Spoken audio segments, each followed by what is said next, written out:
আসসালামু আলাইকুম, welcome to my channel. কেমন আছেন সবাই? আলহামদুলিল্লাহ আমরা ভালো আছি। আজকে আরেকটু নতুন রেসিপি নিয়ে আপনাদের কাছে হাজির হয়েছি। আমার আজকের রেসিপি হচ্ছে আলু দিয়ে মাছ রান্না। আলু দিয়ে মাছ আমরা অনেকে অনেক রকম করে রান্না করে, বাট আমি নতুন একটা পদ্ধতিতে আপনাদেরকে দেখাবো কিভাবে মজাদার একটা রেসিপি বানানো যায়। তো চলুন দেখে নেওয়া যাক আমার সেই রেসিপিটা। দেখে আসি। এখানে প্রথমে আমি আলু নিয়েছি, আলুগুলো আমি লবণ আর হলুদ দিয়ে মেখে এটা এক পাশে রেখে দিচ্ছি। এরপর আমি মাছগুলো ধুয়ে নিয়েছি, মাছগুলো আমি হলুদ আর লবণ দিয়ে মাখিয়ে রাখছি এবং এর সাথে নিয়েছি আমি পেঁয়াজ, রসুন, আদা, টমেটো, কাঁচামরিচ, ধনিয়া পাতা। প্রথমে আমি আলু আর মাছগুলো ফ্রাই করে নিব চুলায়। এই রান্নাটা অনেক মজা, আপনারা একবার হলেও বাসায় বানিয়ে খাবেন। এই রান্নাটা একবার বানিয়ে খাওয়ার পর বুঝতে পারবেন এটার টেস্ট কতটা। প্রথমে আমি আলুগুলো ফ্রাই করে নিয়েছি, এখন আমি মাছগুলোও ফ্রাই করে নিব।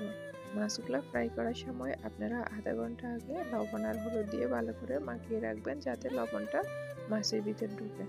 তো এখন আমার আলু আর মাছটা ফ্রাই করা হয়ে গেছে, এখন আমি রান্নার জন্য চলে যাব। এই যে আমি চুলায় পাতিল বসাই দিছি, পাতিলে আমি পরিমাণ মতো তেল দিয়েছি এবং পেঁয়াজ কুচিগুলো দিয়ে দিচ্ছি এবং রসুন কুচি, আদা কুচি সবগুলো দিয়ে আমি ভালো করে নেড়ে চেড়ে একটু কষাই নিব। যতক্ষণ না কাঁচা গন্ধ চলে যায় ততক্ষণ পর্যন্ত নেড়ে চেড়ে একটু ফ্রাই করে নিব, অপেক্ষা করব। এখন পেঁয়াজ, রসুন, আদা সবগুলো কষানো হয়ে গেছে, এখন এর মধ্যে আমি শুকনো মশলাগুলো অ্যাড করে দিব। আজকের এই রান্নায় আমি বাড়ি কোনো মশলা ইউজ করব না, জাস্ট আমরা হাতের নাগালে যা পাই ন্যাচারাল সেগুলো দিয়ে রান্না করব। তো এখানে আমি 1 টিস্পুন হলুদের গুঁড়া দিয়েছি, 1 টিস্পুন জিরা গুঁড়া দিয়েছি, 1 টিস্পুন ধনিয়া পাউডার দিয়েছি এবং 1 টিস্পুন দিয়েছি কারি পাউডার এবং 1 টিস্পুন দিয়েছি মরিচের গুঁড়া এবং এর সাথে অ্যাড করে দিচ্ছি লবণ, পরিমাণ মতো লবণ। আপনারা কতটুকু রান্না করতেছেন তার উপর ডিপেন্ড করবে লবণের স্বাদ।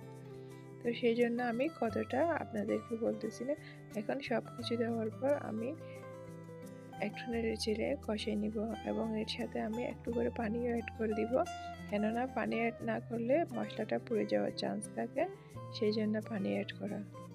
আপনারা অবশ্যই খেয়াল করে পানিটা অ্যাড করে দিবেন। পানিটা অ্যাড করে দিয়ে আমি আবারও নেড়ে চেড়ে ভালো করে কষিয়ে নিব। তেলটা যতক্ষণ না উপরে উঠে আসতেছে ততক্ষণ পর্যন্ত আমি অপেক্ষা করব। এখন মশলাটা কষানো হয়ে গেছে, এর মধ্যে আমি টমেটোগুলো অ্যাড করে দিচ্ছি। টমেটোগুলো আমি একটু বড় বড় করে কেটেছি। এখন টমেটোগুলো দেওয়ার পর আমি আলুগুলোও অ্যাড করে দিচ্ছি। আলু দিয়ে আমি আরও একটু কষিয়ে নিব, এরপর পানি অ্যাড করব।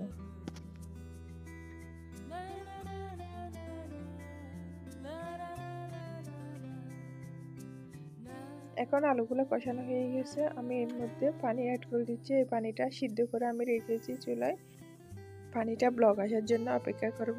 ব্লক আসলে আমি মাছটা দিয়ে দিব। এই যে পানিতে ব্লক চলে আসছে, এখন আমি মাছটা অ্যাড করে দিব। মাছ দেওয়ার পর আমি আবার কোনো এক্সট্রা পানি ইউজ করব না, কোনো পানি দিব না।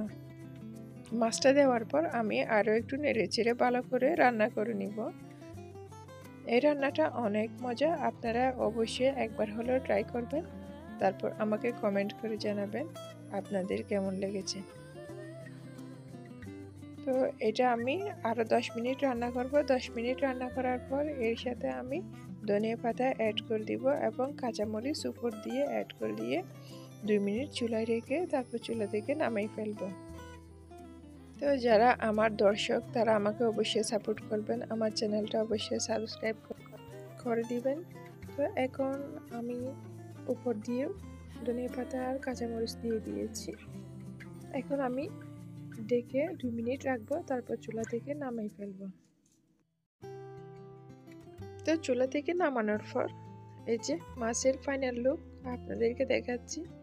দেখতেছেন তো কতটা ইয়ামি হয়েছে, কতটা সুন্দর হয়েছে। আপনারা অবশ্যই আমার রেসিপিটা ফলো করে রান্না করবেন, অনেক মজা হবে, সবাই পছন্দ করবে। তো আমার রেসিপিটা যদি ভালো লাগে অবশ্যই একটা লাইক দিবেন, আমার চ্যানেলটাকে সাবস্ক্রাইব করে দিবেন। সবাই ভালো থাকবেন, সুস্থ থাকবেন। আসসালামু আলাইকুম। আর আমাদের জন্য দোয়া করবেন বেশি বেশি করে, যাতে নতুন নতুন রেসিপি উপহার দিতে পারি।